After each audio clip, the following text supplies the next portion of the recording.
Welcome to the Basics of Model UN, presented by Duomoon. Chapter 1. Who is who?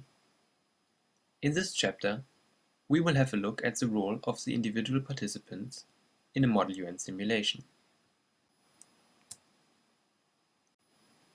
Before we begin, however, we must first set the stage for our presentation. Imagine this line to represent a division of participants into two dissimilar groups. The largest of these groups are delegates of various countries or international organizations. The smallest group can consist of 1, 2, 3, or more people and is a so-called dice. We will begin by looking at the role of the dice and later move on to look at the special representative of the delegates. Our idealized dice consists of 3 people: a rapporteur, a chair, and a director. The rapporteur is responsible for roll call, for keeping the speakers list, and for counting during voting procedure. The chair is responsible for keeping track of speakers' time, and most importantly, he hands or takes away a delegate's right to speak.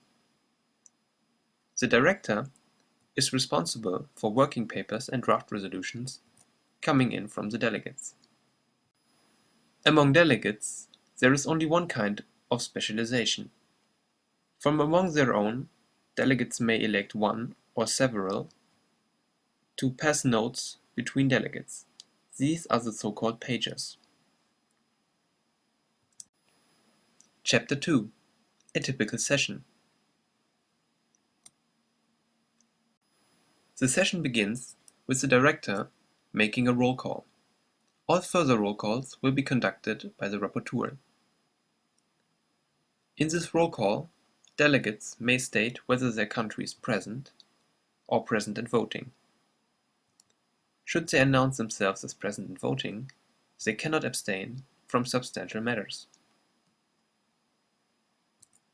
Next, the delegate from Russia will motion to set the agenda order. As this is in order at this time, delegates can now vote upon it. Delegates may either vote in favor or opposed, depending on their preference. As this is a procedural vote, they may not abstain. This motion clearly passes. A speakers list is then established for the new topic. This is done by member states submitting their name to the rapporteur,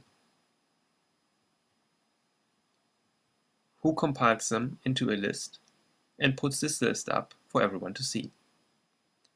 The chair will then hand the right to speak to the various countries in order of the speakers list. A country is then removed from the speakers list.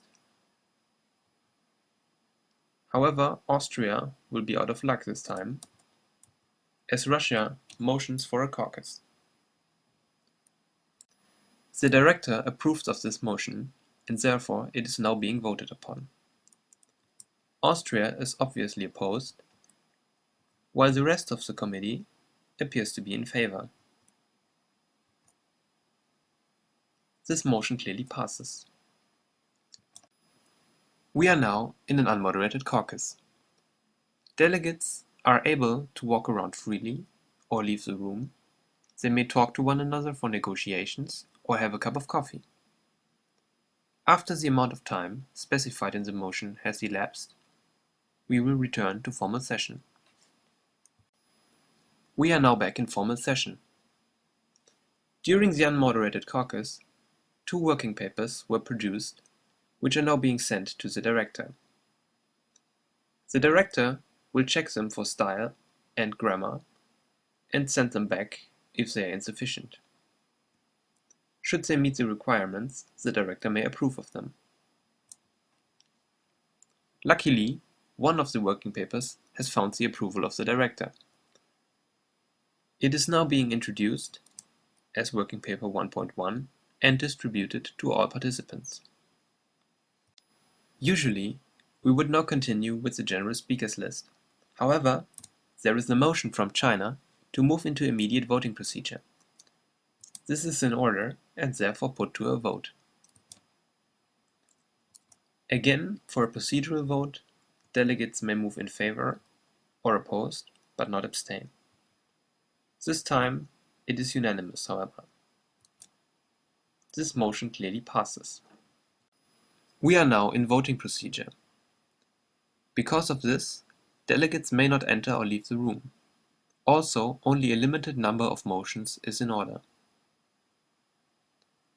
As the motion is put to a vote, this will be substantial. Therefore, delegates may vote opposed,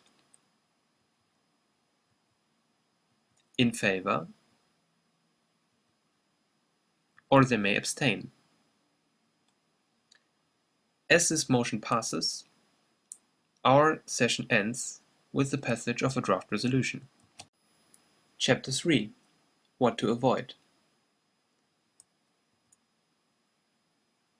Violating the dress code.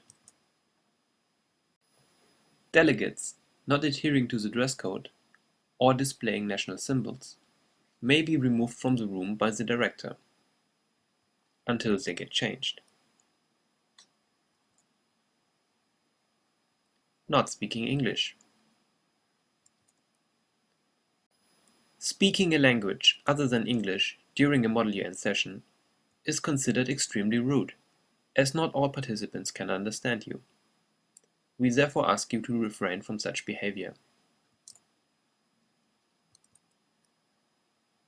Interrupting other speakers.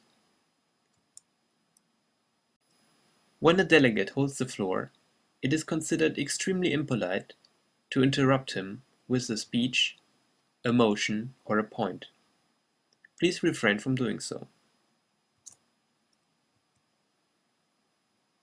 Entering or leaving during voting procedure. It is, under no circumstance, short of a medical emergency, allowed to enter or leave the room during voting procedure, regardless of the reasons. Disrespectful behavior. Insulting members of other delegations or getting into fights is considered extremely undiplomatic. Also, please, this rule also applies to messages to the dais. Sexual harassment. This most extreme form of improper behavior will not only ruin the fun for everyone, but also lead to the perpetrator being expelled from the conference and potentially to face criminal charges. Delegates possess a defense against some minor violations, the so-called right of reply. Should your personal or national integrity be severely attacked, you may send a right of reply in writing to the rapporteur. If the director approves it, you will be given a chance to read it out.